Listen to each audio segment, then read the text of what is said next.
Though blurred and grainy, images from another age, the memory of what Yastrzemski did in '67 remains indelible. Fly ball to deep left. Yastrzemski is going hard. Way back, way back.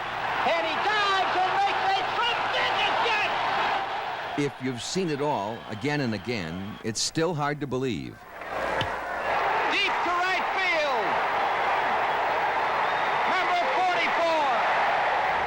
44. There was almost something Faustian about that 1967 season. He was never before so dominant, nor would he ever be again. There must have been something astrological about it. His statistics were stunning. He won the Triple Crown. Yet his statistics didn't begin to tell the story. Well hit to left. And that's going to be a great catch by Yastrzemski. For 1 year, he was the man who broke the bank at Monte Carlo. And it is poignant to recall how they all thought it was going to last forever. What can I say? What 7 for 8 in the final 2 biggest games of your life? You're too much. I was just trying best I could, Don, and I had something going for me. I wanted to win it for Mr. Yawkey. He deserved it. When it ended, which was soon enough, there was a harsh downside. His skid from 68 through 74 was steady, and it seemed sure. He was not a popular player these years. It may now seem amusing that by 1975, many thought he was finished, done. What greatly helped revive him was the coming of superior new talent.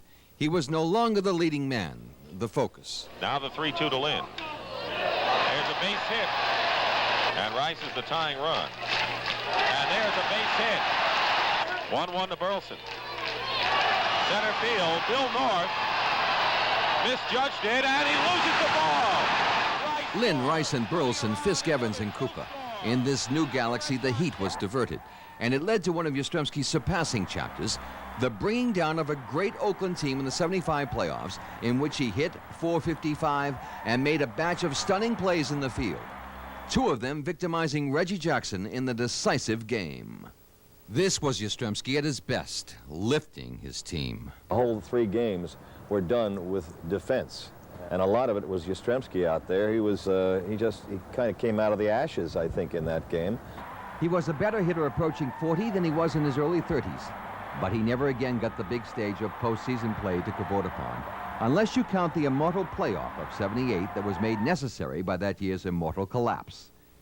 It ended with his bitterest moment and a terrible irony, for he had already homered in that game and singled in another run when it came down to him against Goose Gossage in the 9th with all the chips on the table.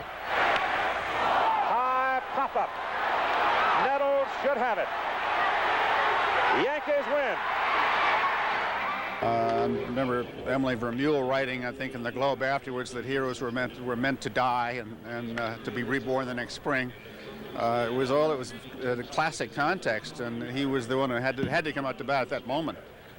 I still wish he'd doubled to left, but it was But if he had, he would not have been so thoroughly the captive of Red Sox destiny that he was. More tomorrow on all of that. This is Clark Booth reporting.